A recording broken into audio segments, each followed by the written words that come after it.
Hello बच्चों। आज हम लोग कक्षा 6 का किसलय इसका दूसरा लेसन पढ़ेंगे हम लोग। तो दूसरा लेसन में है आलसी चित्र। तो आइए हम लोग आलसी चित्र के बारे में, इसके अंदर क्या कहानी दिया गया है, इसको पढ़ते हैं। तो कृष्णदेव राय जी के राज्य में एक बहुत ही कंजूस सेठ रहता था। उसके पास बहुत ही धन था। वह अपने धन में से एक कौड़ी भी किसी को निकाल कर नहीं देता था, और जब वह देता भी था तो उसकी जान मानो निकल जाती थी। एक बार उसके मित्र ने उससे एक चित्रकार से अपना चित्र बनवाने के लिए राजी किया। कहा तो वह मान गया। मानने को वह मान गया, पर चित्रकार चित्र बनाकर जब उसके पास ले आया तब उसका मूल्य स्वर्ण मुद्राएं, सोने की जो मुद्राएं होती है, वह मांगने लगा। देने की उसकी हिम्मत ही नहीं हो रही थी।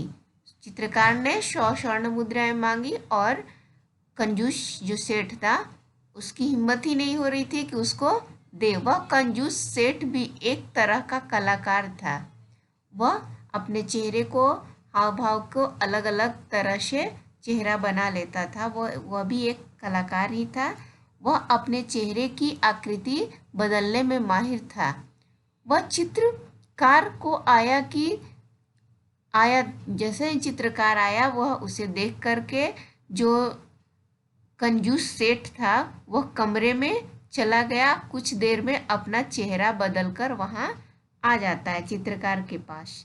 चित्रकार के सामने आकर सेठ ने कहा, तुम्हारा चित्र तो मेरे चेहरे से मिलता ही नहीं है।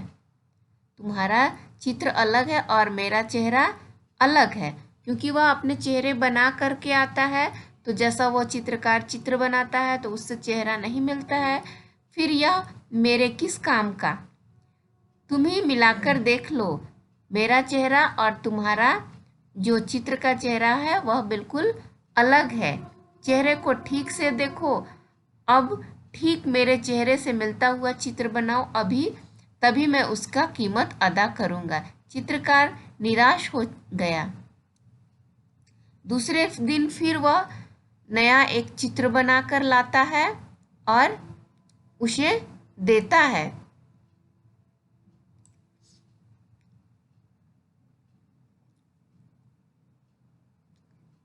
तो फिर वह क्या करता है, चित्रकार के चित्र में फिर से एक दूसरे दिन भी वह उसमें कोई ना कोई नुक्स निकाल लेता है। वह दूसरा चेहरा भी फिर बना लेता है वैसा ही, और सेठ ने इस बार भी अपना चेहरा बदल लिया। चित्रकार ने चित्र मिलाकर देखी तो वह भौचक रह गया। वह आश्चर्यचकित रह गया कि कैसे मेरा चेहरा और इसका चेहरा बिल्कुल अलग हो जा रहा है। चेहरा चित्र से न मिलता था सो न मिला। चित्रकार मारे शर्म के पानी पानी हो गया। उसकी समझ में यह बात नहीं आ रही थी, आखिर उससे ऐसी गलती कैसे हो जाती है। उसने फिर से चित्र बनाने का फैसला किया। अगले दिन वह फिर गया और एक नया चित्र बनाकर लेकर आया, लेकिन सेठ की कारस्तानी के कारण चित्र के साथ पूर्व के दिनों के जैसा ही हश्र हुआ। जैसे पहले वह अपना चेहरा बना लेता था, फिर इस बार भी कंजूस सेठ अपना चेहरा बना लिया। उसके बाद भी वह कई दिनों तक नए नए चित्र बनाकर लाता रहा चित्रकार, और हर बार वह सेठ अपना चेहरा बना लेता था, जिसके कारण उसे निराशा हाथ लगती थी। उसे कोई पैसा नहीं मिल पाता था।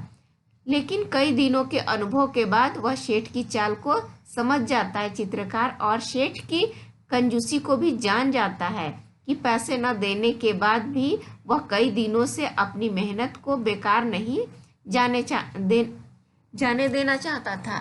लेकिन कैसे कंजूस सेठ से पार पाया जाए, इस पर खूब सोचने के बाद उसने क्या किया कि विचार किया कि वह तेलानी रामा से मिले। उसने फैसला किया कि हम तेलानीरामा को पास जाएंगे और उनसे यह अपनी समस्या बताएंगे, वह जरूर ही कुछ न कुछ मेरे समस्या का समाधान निकालेंगे। उसके पास चित्रकार ने अपनी समस्या रखी और कोई समाधान निकालने की प्रार्थना की तेलानीराम से। तो थोड़ी देर सोचने के बाद तेलानीराम ने चित्रकार को सलाह दी कि कल तुम कंजूस के पास एक आईना लेकर के जाओ और कहो कि आपका बिल्कुल सही चित्र लेकर आया हूँ, खूब ठीक से मिलाकर देख लें, रत्ती भर भी अगर आपको फर्क इस चित्र में नहीं मिलेगा, बस इतना भर करो और तुम्हारा काम चांदी। यानी इतना काम करो कि तुम उसके सामने शीशा लेकर जाओ और तुम्हारा काम हो जाएगा। कल होकर चित्रकार तेनालीराम के कहे अनुसार आईना लेकर कंजूस के पास पहुंच जाता है और सेठ के पास आईना रख देता है। सेठ, आज आपका बिल्कुल सही चित्र बनाकर लाया हूँ, देख ले, किसी भी प्रकार की कोई त्रुटि यानी कोई भी गलती की गुंजाइश इसमें अब नहीं है। इस पर सेठ बहुत झुंझला जाता है, बौखला जाता है, गुस्सा जाता है। अरे यह चित्र कहाँ है, यह तो आईना है। सेठ कहता है यह चित्र नहीं, यह तो आईना है। चित्रकार ने तब सेठ को जवाब दिया, सेठ जी महाराज, आईना के सिवा आपका असली सूरत कौन बना सकता है? कोई ऐसा नहीं है जो आपके असली सूरत बना सकता है, क्योंकि आप हर दिन अपना अलग अलग चेहरा बना लेते हैं, इसलिए आपका वह चेहरा और आज के चेहरे में बिल्कुल अंतर हो जाता है। बस जल्दी से मेरे चित्रों की कीमत 1000 स्वर्ण मुद्राएं निकाल ले।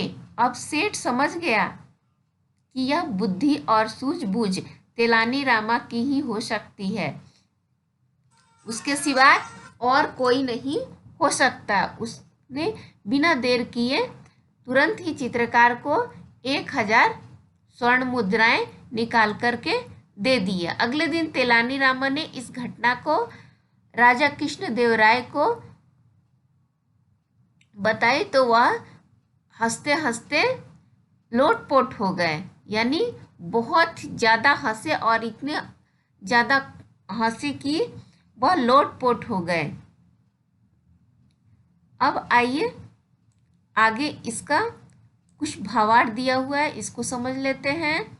इसमें अपार यानी बहुत अधिक, स्वर्ण यानी सोना, भौचक यानी आश्चर्य, हर्ष यानी परिणाम, राजी यानी मानना, अदा करना यानी चुका देना, कारस्तानी यानी करतूत। अब इसमें कुछ प्रश्न उत्तर दिया हुआ है, ये प्रश्न उत्तर को हम लोग करते हैं। यह कहानी आपको कैसी लगी, इस संदर्भ में आप अपने विचार को लिखिए। तो यह कहानी हमें बहुत अच्छी लगी। इस कहानी में हमें यह सीख मिलती है कि कितना भी चालाकी कर लीजिए, लास्ट में हम अपनी सूझबूझ से मनुष्य उस पर विजय पा सकता है। कोई कितना भी चालाकी करे, उस पर उसकी चालाकी ज़्यादा दिनों तक नहीं चलती। इस कहानी का कौन सा पात्र आपको अच्छा लगा और क्यों? इस कहानी का हमें चित्रकार पात्र बहुत अच्छा लगा, क्योंकि वह अपनी मेहनत लगातार करते रहता है, हर रोज़ एक चित्र बनाता है और वह परेशान होता है, लेकिन वह जानता था कि एक दिन मेरी विजय जरूर होगी। परिश्रम के बाद अच्छा फल सभी को मिलता है, थोड़ा कष्ट तो होता है लेकिन फल अच्छा मिलता है। चित्रकार ने तेलानीराम से मिलने का फैसला क्यों लिया? चित्रकार ने तेलानीराम से मिलने का फैसला इसलिए लिया कि वह उस सेठ की चालाकी से परेशान हो गया, वह अपनी मेहनताना पाना चाहता था, इसलिए तेलानीराम की मदद से वह अपना पैसा के लिए पाने के लिए